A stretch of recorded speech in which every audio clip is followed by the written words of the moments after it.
Good morning, students. Now come on to the new lesson, that is motion. In motion, what we will have to study? First, you think and understand about that. Number one, that in motion, this lesson consists of graphical representation, theoretical representation and numericals. One by one we will deal with that. But first, from where we have to start motion? Dear students, in standard 11, motion is a part of kinematics. You will study a new lesson in standard 11, that is kinematics. Kinematics came from word kinema, K-I-N-E-M-A. That kinema means motion, and in standard 9 we will have to study about motion. Motion में हमें theoretical parts, कुछ physical quantity, कुछ उसके graphical representation and then after some laws, equations and then numericals. One by one we will study for that. First, what we will call as a motion. That any example, if a car running on the road, we are walking, we are moving to a school, some boy is playing, aeroplane is flying, planet is moving around the sun. There are different types of motion. But question arises that how we define as a motion. For that definition, we will have to give something as a reference point. What is the reference point? Very important thing is the reference point. And we must deal with the reference point. Reference point क्या होता है? In standard 9, reference point simply regarded as a origin. अगर आप reference point को लेंगे, वो origin भी होगा. कार्टेशियन प्लेन पर रेफरेंस पॉइंट भी एक ओरिजिन होगा और डिफरेंट डायरेक्शंस उसको होंगे, जो कि आप मैथ में ग्राफिकल रिप्रेजेंटेशन में देखते हैं. आपको थोड़ा अनुभव है, मैं मानता हूं, बट यहाँ रेफरेंस पॉइंट का मीनिंग बहुत डिफरेंट है. फिजिक्स में रेफरेंस पॉइंट डिफरेंट तौर पर हम किसी भी ऑब्जेक्ट को मान सकते हैं. जैसे अभी हम यहाँ स्टैंड कर रहे हैं, हमारा डिस्टेंस राइट वॉल से कितना है, हमारा डिस्टेंस लेफ्ट वॉल से कितना है, हमारा डिस्टेंस फ्रंट वॉल से कितना है. तो हम इन सब वॉल को अगर एज ए रेफरेंस माने तो हम अपनी पोजीशन को दर्शाते रहते हैं विथ रिस्पेक्ट टू टाइम. तो रेफरेंस पॉइंट जानना बहुत जरूरी है. खैर, in standard 9 reference point, not a big one, it's very easy. कुछ और एग्जाम्पल मैं ले लूं अदर देन मोशन, बट बहुत बहुत इंपॉर्टेंट एग्जाम्पल है. यहां मैं आपको बता देना जरूरी समझता हूं. अगर मैं सिंपली इतना ही करके हट जाता हूं तो मैं समझता हूं कि थोड़ा सा मैं आपके साथ जाती कर रहा हूं. देखिए, एक आप बात बताइए, गांव में जमीन जायदाद के झगड़े होते हैं. मैं इस बात को बहुत बढ़िया से आपको पॉइंट आउट करना चाहता हूं. आज इंडिया में जितने भी जुडिशियल जो फंक्शंस होते हैं, उसमें हमारे यहाँ केस दो प्रकार का होता है. एक होता है सिविल लॉ, दूसरा होता है क्रिमिनल. मैं बस इतना ही बताना चाहता हूँ. सिविल लॉ में जमीन जायदाद के झगड़े की बात आती है. अब आप बताइए, सबसे ज्यादा यहाँ केस सिविल लॉ का है, जमीन जायदाद के झगड़े का, दो भाई के बीच झगड़ा होना. 5 भाई के बीच झगड़ा होना, 2 पड़ोस के बीच झगड़ा होना, ये क्यों होता है? जमीन जायदाद के झगड़े। उसमें कोई कहता है नहीं मेरा 1 कट्ठा वो ले लिया, कोई कहता है मेरा 10 इंच वो ले लिया। बहुत सारे के एग्जाम्पल्स एक दूसरे के ऊपर एलिगेशंस, आरोप लगाए जाते रहते हैं। ठीक है, मोशन आया है तो हम इसको बता देना बेहतर समझेंगे। देखिए मैं आपको बता दूं, और हम लोग किसको बुलाते हैं? हम लोग एक सर्वेयर को बुलाते हैं जो लैंड को मेजर करता हो, जिसको हिंदी में अमीन बोलते हैं, लैंड सर्वेयर बोलते हैं।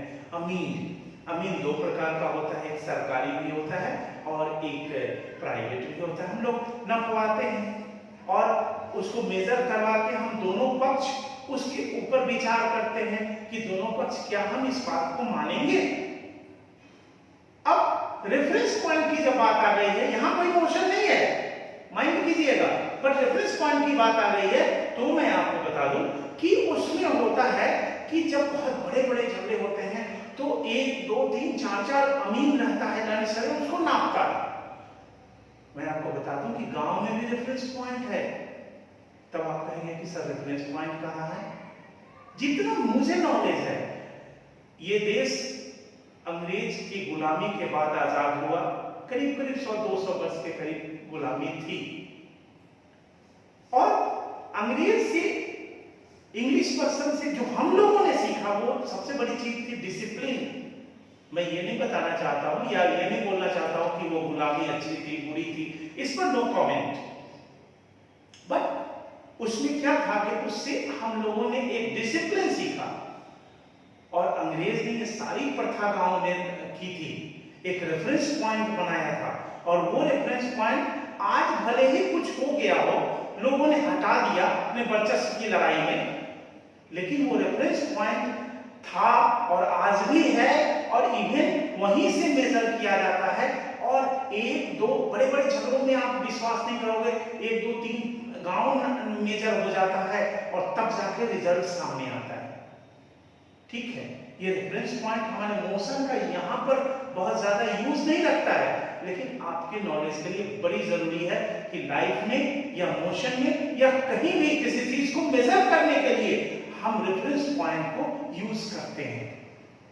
तो रेफरेंस पॉइंट जो होगा वो फिक्स पॉइंट होगा। अब यहां मैंने लिखा भी है, और मैं आपको ये बता दूं कि इतने टॉपिक्स जो दिए जाते हैं आप लोगों के लिए, वो एक तरह से सिनॉप्सिस टाइप का है, बहुत छोटा ब्रीफिंग है। अगर आप बहुत अच्छा समझ जाते हैं तो फिर आप अपने बुक के आधार पर एक अच्छी नोट्स तैयार करें, और देन आफ्टर आप आगे की ओर प्रोसीड करें for your further study as well as in examination. यहां क्या आपको मिल रहा है कि if we locate position of a body, we have to specify the position of the body with respect to fixed place or a point. This fixed point is called, that is reference point. ये reference point, तो इसी reference point के respect में हम लोग अपनी position को देखेंगे।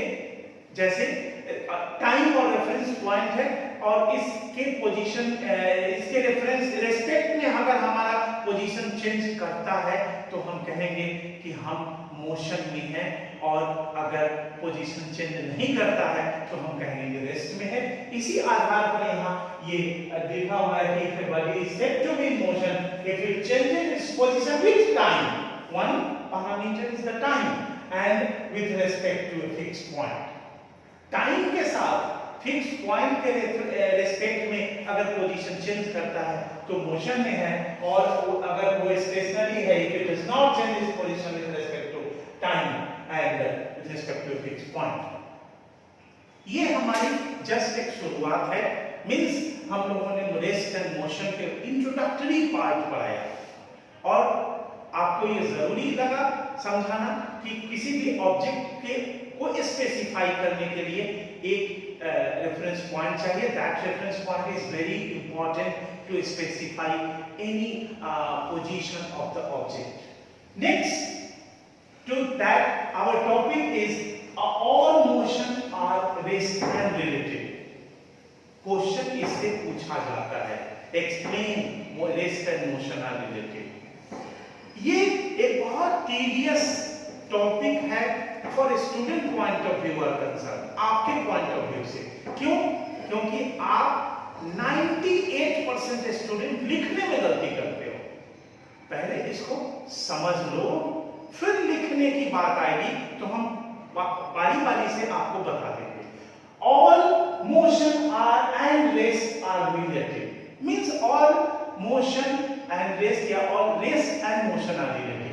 ये रिलेटिव का क्या मतलब है? सबसे पहले इस बात को आप समझिए कि रिलेटिव को what does it mean by relative. देखिए, रिलेटिव का मतलब ये होता है कि एक पर्सन अगर किसी चीज को स्पेसिफाई करता है कि ये ऑब्जेक्ट रेस्ट में है, दूसरा कहता है वो मोशन में है। यही दो चीज है। बहुत सारे एग्जाम्पल्स आएंगे, वो बात की बात होगी। पहले इस बात को समझिए कि no nothing at the surface of the earth, earth के सरफेस पर कुछ भी रेस्ट में नहीं है। पहली बात जान लीजिए, बट ये ध्यान रहे, इसको लिखिएगा मत, ये लिखने का चीज नहीं है, आपके अंडरस्टैंड करने की चीज है, समझने की चीज है। अर्थ के सरफेस पर कुछ भी रेस्ट में नहीं है। Why it is not at rest? Because earth is moving around the sun. तो आपका पूरा अर्थ ही जब मूव कर रहा है तो अर्थ पर अगर कोई रेफरेंस पॉइंट लेंगे, मत रेफरेंस पॉइंट का मतलब कोई भी एक ऑब्जर्वेटरी बनाएंगे, एक प्रयोगशाला ही बनाएंगे, तो वो तो खुद ही मोशन में रहेगा। तो कैसे आप कहिएगा कि वो रेस्ट में है?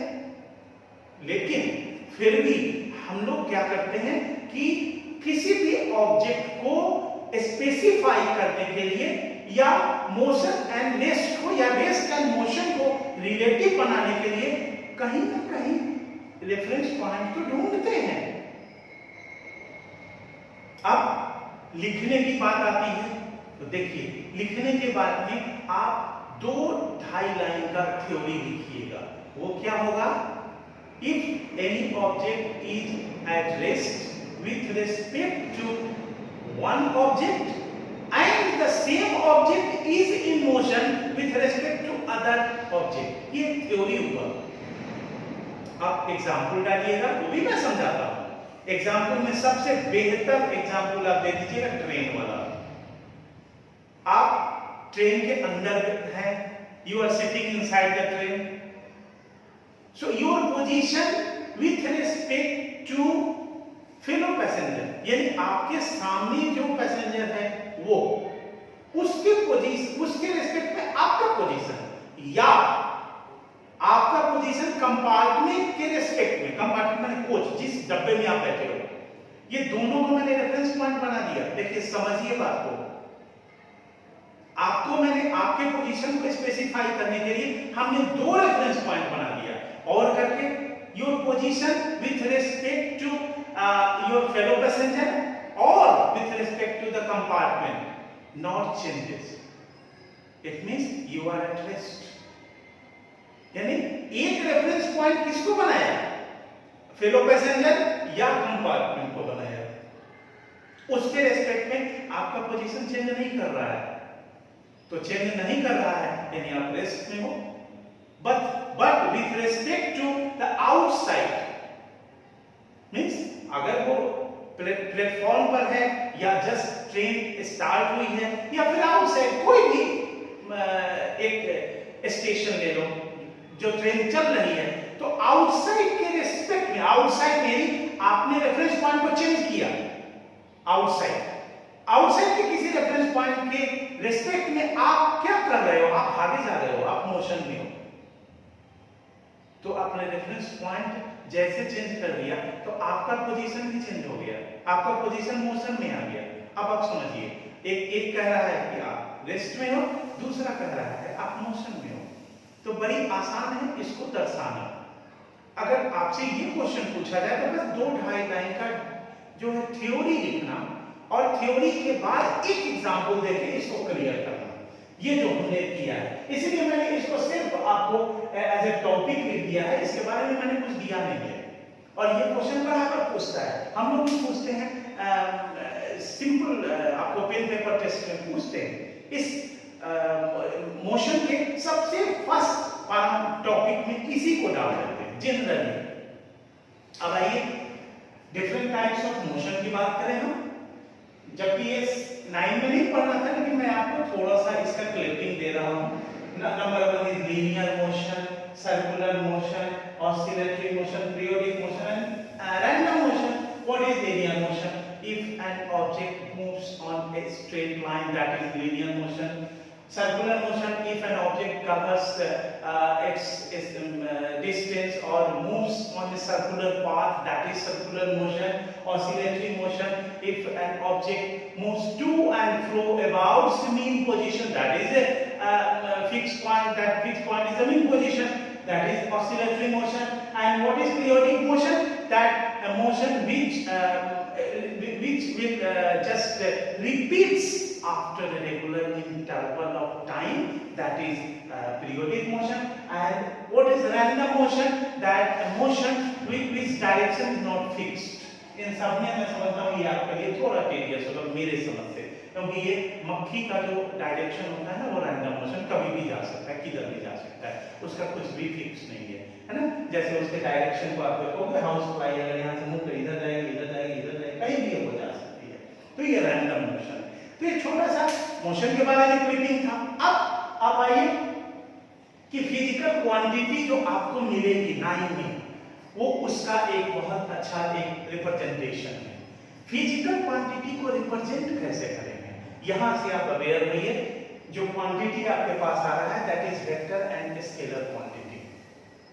ये क्वांटिटी आपके लिए परेशानी का कारण होगा।